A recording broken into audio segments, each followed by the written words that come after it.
Hello everyone.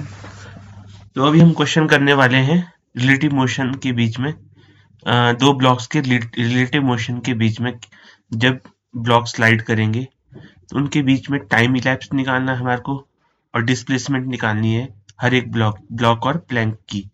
Planck B है और block ए है। तो इसको कैसे अप्रोच करेंगे? सबसे पहले इसका मैं सॉल्यूशन लिख लेता हूँ।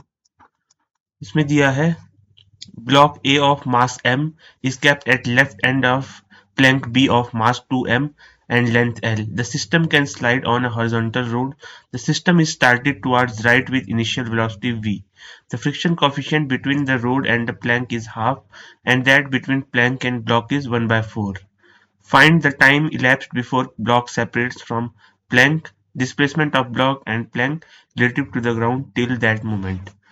और ए और बी के बीच में हमारे को फ्रिक्शन कोफिशिएंट दिया है 1/4 और बी और ग्राउंड के बीच में दिया है 1/2। ओके, तो हम इसको स्टार्ट करेंगे।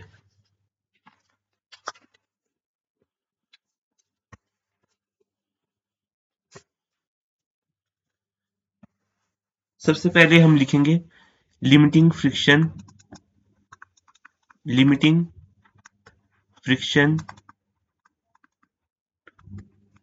Between all the contact surfaces. First surface के बीच में लिमिटिंग फ्रिक्शन एफ लिमिटिंग हो जाएगा mu M A G. Mu की वैल्यू 1/4, एम ए की वैल्यू है आपकी एम ही है और ये जी, तो ये हो जाएगा mg/4। सिमिलरली एफ लिमिटिंग 2 1 हो गया, एफ लिमिटिंग 2 हो जाएगा mu M B plus M A into G. Friction limiting friction between second surface हो जाएगा, ये हो जाएगा half m plus 2m into G, ये हो जाएगा 3/2 mg। ओके, ये हमने लिमिटिंग फ्रिक्शन लिख लिए दोनों सरफेस के बीच में। अब क्या होगा? अब मैं इसकी एफबीडी ड्रॉ करूंगा। ए ब्लॉक है, उस पे फ्रिक्शन काइनेटिक आएगा पीछे को, इसको वेलोसिटी दी गई है आगे v वेलोसिटी, तो इस पे फ्रिक्शन फोर्स पीछे लगेगा f kinetic. Kinetic limiting friction जो होगा ऑल सरफेस के बीच में वो कैसा होगा? काइनेटिक होगा। काइनेटिक क्योंकि रिलेटिव मोशन अकर हो रहा है ऑल सरफेस के बीच में, अकरिंग। ओके, तो जो बी ब्लॉक होगा, बी ब्लॉक पे वही काइनेटिक फ्रिक्शन आगे लग रहा होगा, एफ काइनेटिक, और ग्राउंड पे भी कुछ फ्रिक्शन लग रहा होगा। इसको 1 मान लेते हैं, एफ काइनेटिक 1। इसको मान लेते हैं एफ काइनेटिक 2। ओके, आई होप आपको समझ में आ रहा होगा ये। इसकी एफबीडी हमने लिख दी ब्लॉक की। तो एक्सीलरेशन फर्स्ट का आएगा F1 बाय मास। इस वाले ब्लॉक का एक्सीलरेशन हम लिख रहे हैं, जो कि रिटार्डेशन होगी इसमें F1 बाय m की। तो ये हो गया G mg/4/m। यहां से ये कट कैंसिल हो गया, ये हो गया g/4। ये एक्सीलरेशन आ गई फर्स्ट ब्लॉक की इसकी। अब इसकी इस वाले पोर्शन की हम एक्सीलरेशन लिखेंगे।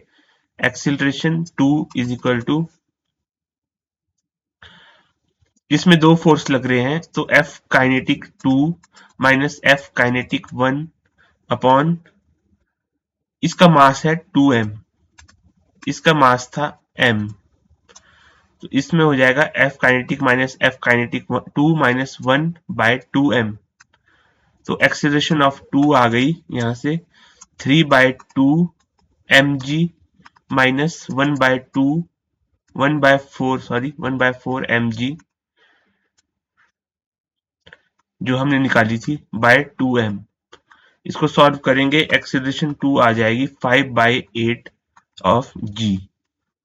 ओके, दोनों ब्लॉक्स की हमने ये भी रिटार्डेशन होगी, रिटार्डेशन ये भी रिटार्डेशन है, रिटार्डेशन। नेक्स्ट स्टेप में हम क्या करेंगे, दोनों की रिलेटिव एक्सीलरेशन निकालेंगे। रिलेटिव एक्सीलरेशन निकल जाएगी आपकी acceleration of A with respect to B. ये क्यों कर रहे हैं हम, बी को हम रेस्ट पे मानेंगे ताकि हम वो टाइम निकाल सके जितने टाइम में ए ब्लॉक प्लैंक ए पे स्लाइड करके आगे चला गया, तो बी को हम आपको रेस्ट पे मानना पड़ेगा। तो उसके लिए रिलेटिव वेलोसिटी बी के रिस्पेक्ट में निकालनी पड़ेगी। तो ये हो जाएगी a2 minus a1 is equal to, ये निकलेगी 5/8 g माइनस g/4। यहां से इसको सॉल्व करेंगे तो ये आ जाएगा 3g/8। ये रिलेटिव वेलोसिटी, ये रिलेटिव एक्सेलरेशन आ गई दोनों ब्लॉक्स, ए ब्लॉक की बी के रिस्पेक्ट में, ए ब्लॉक की बी के रिस्पेक्ट में आ गई। ओके, आगे चलते हैं हम इसमें। अब फर्स्ट पोर्शन ए पोर्शन क्या पूछा है हमारे पास, ए पोर्शन पे जाते हैं हम। ए पोर्शन हमारे से पूछा है, यहाँ पर ए पोर्शन पूछा है the time elapsed before the block separates from the plank. ये निकालना है, time elapsed before the block separates from the plank. इसके लिए हमने रिलेटिव एक्सीलरेशन निकाल दी ए आर, उसको हम डिस्प्लेसमेंट की इक्वेशन में डालेंगे। यहां से हम लिखेंगे s is equal to half A T square. तो s है, s कितना डिस्टेंस ट्रेवल किया होगा उसने, जितनी प्लैंक की लेंथ है, प्लैंक की लेंथ के बराबर। तो l आ गया half A R acceleration relative T square. यहां से t आ जाएगी 4√L/3g। ये आ गया टाइम, इतने टाइम तक ब्लॉक प्लैंक पे मूव करेगा। ओके, अब बी पार्ट क्या है, बी पार्ट देखते हैं हम क्या पूछा है बी पार्ट में। बी पार्ट में हमारे से पूछा है displacement of block and plank relative to ground till that moment. इसके लिए हमको फिर से डिस्प्लेसमेंट की इक्वेशन लगानी पड़ेगी। इसमें हमारे को पता है कि पहले हम डिस्प्लेसमेंट ऑफ ब्लॉक निकालते हैं, डिस्प्लेसमेंट ऑफ ब्लॉक। हमारे को पता है, हमारे पता है v वेलोसिटी दी गई थी ब्लॉक को, v into v initial velocity. मैं फॉर्मूला लिख लेता हूं पहले, ut plus half A T square. तो ब्लॉक के लिए हो जाएगी, पहली वेलोसिटी दी थी v, ब्लॉक को भी v, प्लैंक को भी हमने वेलोसिटी v दी थी। तो यहां पर t आ जाएगा 4 बाहर है, √L/3g माइनस g/4, और ये हाफ 16L/3g।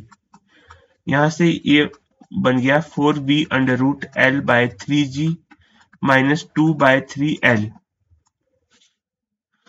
तो ये आ गया। अब डिस्प्लेसमेंट ऑफ प्लैंक निकालेंगे, डिस्प्लेसमेंट ऑफ प्लैंक निकालेंगे।